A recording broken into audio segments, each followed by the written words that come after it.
मिट्टी की एक पुरानी झोपड़ी। सुबह का समय है। झोपड़ी के भीतर धुएं से भरा चूल्हा जल रहा है। राधा मिट्टी के बर्तन में चावल के कुछ दाने उबाल रही है। कन्हैया लकड़ी की बनी एक टूटी खाट पर बैठा है। गांव का एक कोना, जहां सुबह की रोशनी उम्मीदें नहीं लाती बल्कि भूख और थकान का एहसास कराती है। यही है कन्हैया की दुनिया। एक गरीब लकड़हारा जिसके पास न खेत है न दुकान, बस एक कुल्हाड़ी और उसकी मेहनत का भरोसा। राधा चूल्हे में लकड़ी डालती है। 3 दिन हो गए कन्हैया, आटे का डिब्बा भी खाली है। मैं कैसे समझाऊं बच्चों को कि आज भी खाना नहीं मिलेगा। कन्हैया धीरे धीरे उठता है। राधा, माफ कर दे, आज भी कुछ न कुछ काट लाऊंगा जंगल से। शायद कोई मोटा तना मिल जाए, बेचूंगा तो कुछ पैसे आएंगे। हर दिन वही बात, लकड़ियां काट काट कर कब तक जिएंगे हम। तेरा शरीर भी अब जवाब देने लगा है और ऊपर से गांव वाले, हर किसी की नजर ताने मारती है। कन्हैया थोड़ी देर चुप हो जाता है और आसमान की ओर देखता हुआ कहता है, जाने क्यों पर दिल कहता है राधा, शायद आज कुछ अलग हो। शायद किस्मत आज मेरी तरफ देखे। किस्मत तो जैसे इस घर का रास्ता भूल गई है। मैंने कभी भगवान से कुछ नहीं मांगा, बस एक सुखी दिन, एक मुस्कुराता चेहरा। पर शायद ये भी हमारे नसीब में नहीं। पर तेरी आंखों में आंसू नहीं देख सकता राधा। जब तू रोती है मेरा कलेजा फटता है।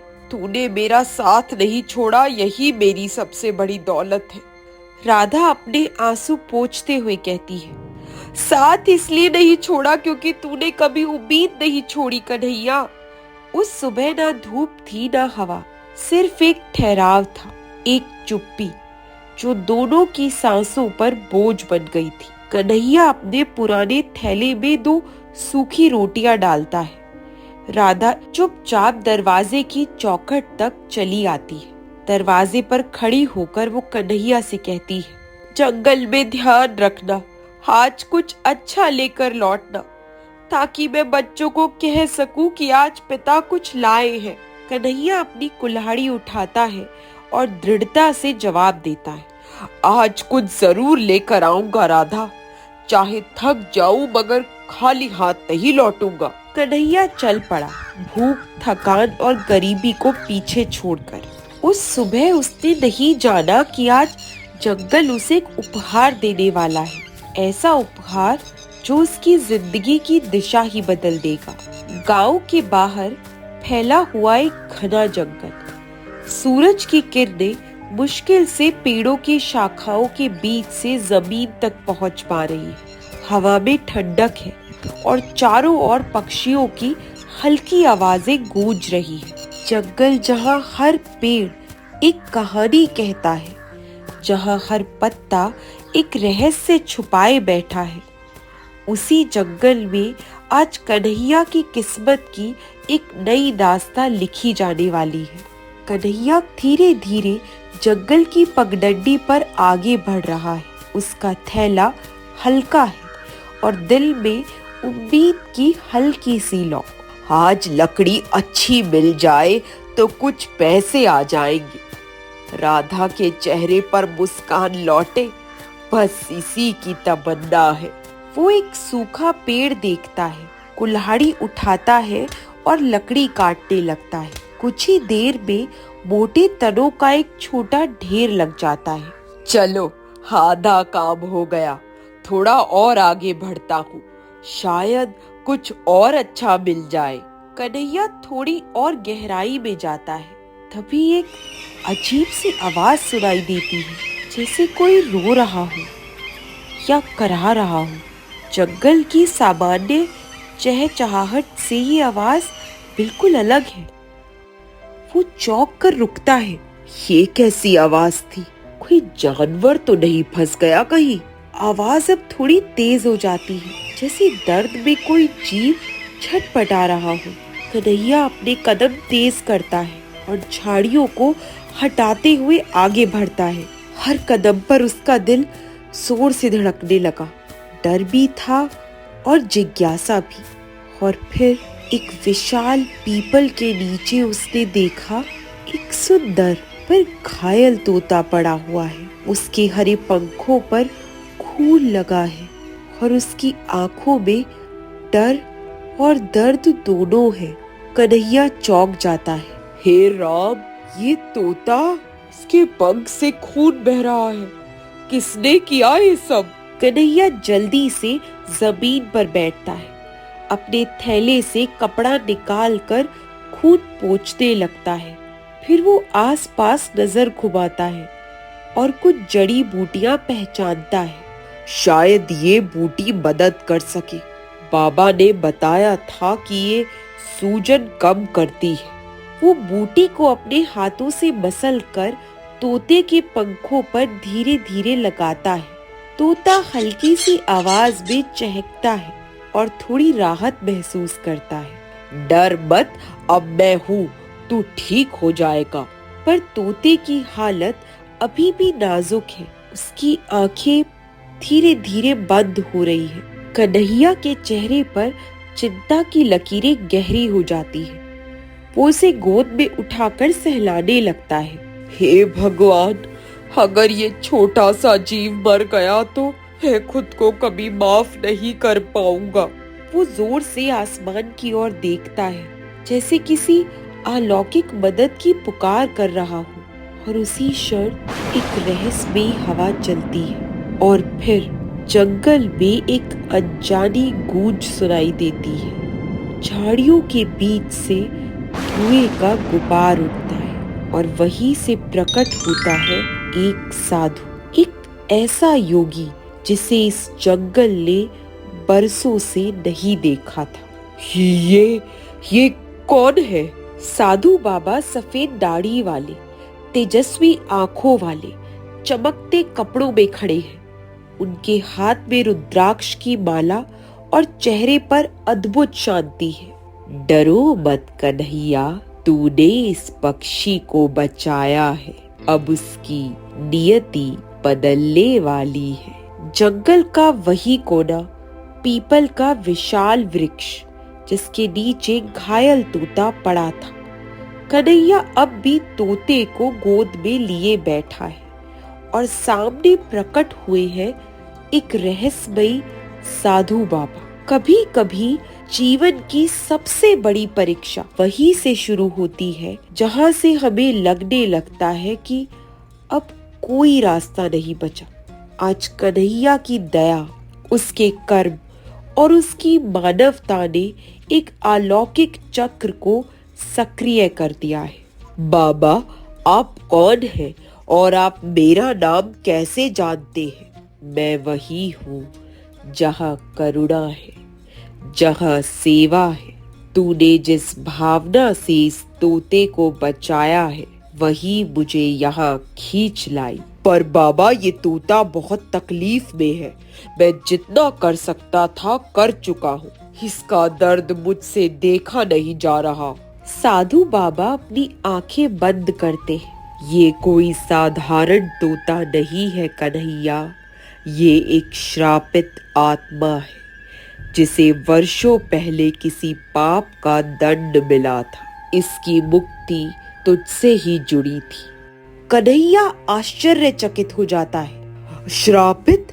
लेकिन क्यों? किसने इसे श्राप दिया?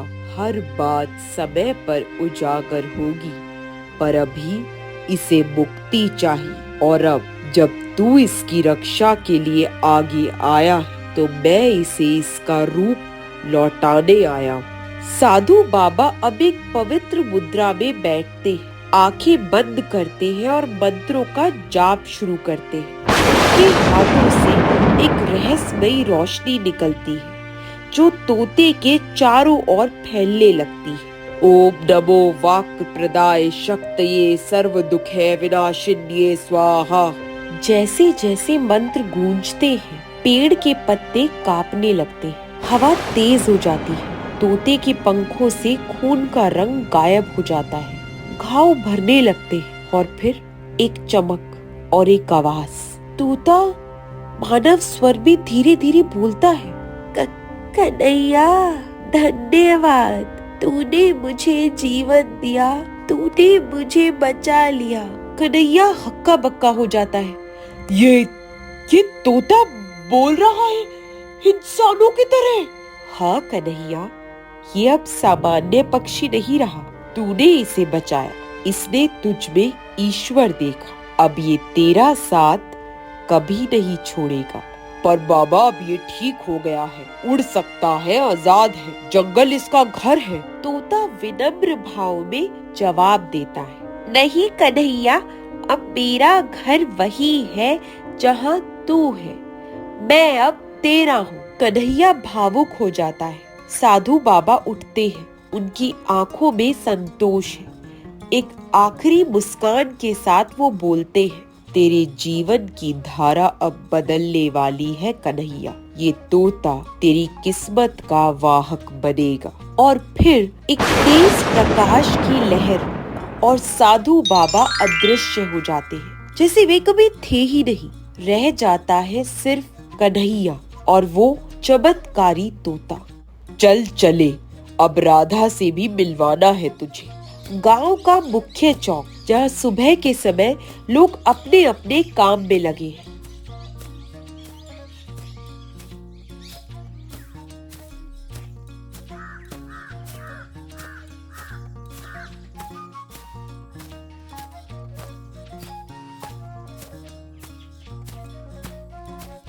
गांव का मुख्य चौक, जहाँ सुबह के समय लोग अपने अपने काम में लगे हैं। कोई कुएं से पानी ला रहा है, कोई बैलगाड़ी चला रहा है और कुछ महिलाएं पेड़ के नीचे बैठकर सब्जियां काट रही हैं। इसी भीड़ में प्रवेश करता है कन्हैया, अपने कंधे पर थैला और उसके बाजू पर बैठा वो चमकदार तोता, जो अब बिल्कुल स्वस्थ है। गांव जहां लोग एक दूसरे की बात से ज्यादा दूसरों की जिंदगी में झांकने में रुचि रखते हैं, वहां जब कन्हैया अपने कंधे पर बैठे एक बोलने वाले तोते के साथ पहुंचा, तो जैसे जमीन ही हिल गई। अरे देखो देखो, कन्हैया के कंधे पर तोता बैठा है और वो कुछ कह रहा है। दूसरी औरत भी कौतूहल से देखती है। मैंने तो अपने जीवन में ऐसा तोता नहीं देखा, ऐसे तो तोते राजा महाराजाओं के पास होते थे। गांव का बूढ़ा भी आंखें मिचमिचाते हुए देखता है। अरे ये कोई साधारण पक्षी नहीं लगता, ये तो चमत्कार है रे। तभी तोता जोर से बोलता है, स्पष्ट और मधुर मानव आवाज में, मैं कन्हैया का मित्र हूँ, उसने मेरी जान बचाई, अब मैं उसका साथ कभी नहीं छोड़ूंगा। गांव वालों की भीड़ लग जाती है, हैरानी और डर से एक दूसरे की ओर देखते हैं। हे भगवान, ये तो सच में बोल रहा है, ये कैसे हो सकता है? क्या कन्हैया कोई तांत्रिक है? नहीं नहीं, शायद उसे जंगल में कोई सिद्धि मिल गई है। कन्हैया थोड़ी घबराहट के साथ भीड़ से निकलने की कोशिश करता है और धीरे से तोते से कहता है, लगता है तूने मुझे मुसीबत में डाल दिया दोस्त, ये लोग अब मुझे और तुझे चैन से नहीं रहने देंगे। तोता हंसते हुए कहता है, चिंता मत कर कन्हैया, डरने की नहीं, अब उड़ान भरने की घड़ी है। पर ये बात गांव के उस इंसान तक भी पहुंच चुकी थी जो खुद को मालिक समझता था। गांव का जमींदार भैरव सिंह, एक लालची, निर्दयी और अत्याचारी व्यक्ति, जिसके लिए इंसान और जानवर में बस इतना फर्क था कि जो बिक जाए वो कीमती और जो ना बिके वो दुश्मन। जमींदार का बड़ा हवेली नुमा घर है। ऊंची कुर्सी पर बैठा है भैरव सिंह, एक लंबी बीड़ी सुलगाते हुए। क्या कहा? एक तोता जो इंसानों की तरह बोलता है, और वो भी कन्हैया के पास। सेवक जवाब देता है, हाँ मालिक, पूरा गांव उसी की चर्चा कर रहा है। वो तोता गजब की बातें करता है और लोगों का कहना है कि उसके आने के बाद कन्हैया की हालत भी कुछ बदली है। भैरव सिंह आंखें सिकोड़ता है। इसका मतलब है कुछ न कुछ चमत्कारी ताकत उस पक्षी में है, और अगर वो मेरे पास आए तो क्या से क्या हो सकता है। ये चमत्कार अब जमींदार की जागीर बनेगा। भैरव सिंह ने उसी समय योजना बनाई, एक ऐसी योजना जिसमें न कन्हैया की भावनाओं की कीमत थी, न तोते के जीवन की। उसे चाहिए थी सिर्फ शक्ति और सत्ता। भैरव सिंह गुरु भक्त से जाकर कहता है, तो कल सुबह ही जा और उस कन्हैया से कह दे कि जमींदार साहब को उसका तोता चाहिए। अगर उसने मना किया तो अंजाम भी सुनाता चलना। गुरु भक्त सर झुकाकर कहता है, जो हुक्म मालिक। अब कन्हैया की सादगी और जमींदार के लालच के बीच शुरू होने वाला था एक संघर्ष, जो न केवल एक इंसान और एक पक्षी की परीक्षा थी, बल्कि पूरे गांव के विवेक की भी। कन्हैया का घर, जहां मिट्टी की दीवारें, छप्पर की छत है, अंदर राधा चूल्हे पर कुछ पका रही है, बाहर खाट पर तोता बैठा है और कन्हैया लकड़ियां जमा कर रहा है। कभी कभी सच्ची दौलत सिर्फ वो नहीं होती जो सोने चांदी में मापी जाए, बल्कि वो होती है जो नीयत में छुपी हो। लेकिन लालच को ये बात कहाँ समझ आती है। आज गांव का सबसे लालची इंसान एक सीधे साधे लकड़हारे के दरवाजे पर दस्तक देने वाला। धूल उड़ाती हुई जमींदार की जीप घर के सामने रुकती है। गुरु भक्त और दो सेवक नीचे उतरते हैं। एक सेवक ऊंची आवाज में बोलता है, कन्हैया बाहर आओ, जमींदार साहब ने तुम्हें बुलाया है। कन्हैया बाहर आता है। तोता उसके कंधे पर उड़कर आ बैठता है। राधा भी घबराकर चौखट पर आ खड़ी होती है। कहो गुरु भक्त, क्या बात है? जमींदार साहब ने सुना है कि तेरे पास एक अद्भुत तोता है जो बोलता है, सोचता है और शायद चमत्कार भी करता है। तो फिर जमींदार साहब उसे खरीदना चाहते हैं। तुम जो दाम मांगो वो देंगे। 100-200 नहीं, हजारों रुपए। एक झोपड़ी वाले के लिए बहुत है। तोता कंधे पर चुपचाप बैठा सब सुन रहा है। कन्हैया कुछ पल शांत रहता है। तोता कोई सौदा नहीं है, वो मेरा दोस्त है, परिवार है। इंसान रिश्ते बेचता है क्या? गुरु भक्त व्यंग से हंसता है। दोस्ती? अरे भोलापन भी किसी हद तक ठीक लगता है। सोच, तेरी झोपड़ी महल बन सकती है, सिर्फ एक हाँ की देर है। राधा डरते हुए धीरे से कहती है, कन्हैया सोच तो सही, इतने पैसे, हमारी जिंदगी बदल जाएगी। कन्हैया राधा की ओर देखकर जवाब देता है, राधा, अगर मुझे दौलत के लिए अपने ज़मीर से समझौता करना पड़ा तो ऐसी दौलत कभी सुख नहीं देगी। गुरु भक्त अब गुस्से में आ जाता है। उसके साथ आए सेवक बंदूकें उठाने लगते हैं, पर गुरु भक्त हाथ से इशारा करके उन्हें रोक देता है। जमींदार साहब इनकार पसंद नहीं करते।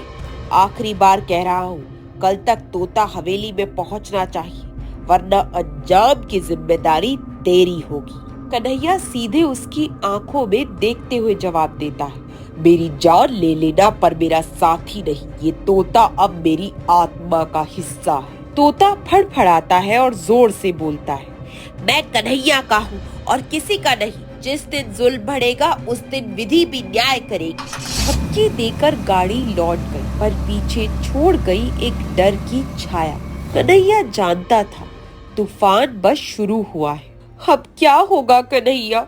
जमींदार इतनी आसानी से हार मानने वाला नहीं है। डरने का वक्त नहीं है राधा, अब ये लड़ाई है आत्मा की कीमत बनाम लालच की भूख। मैं पीछे नहीं हटूंगा।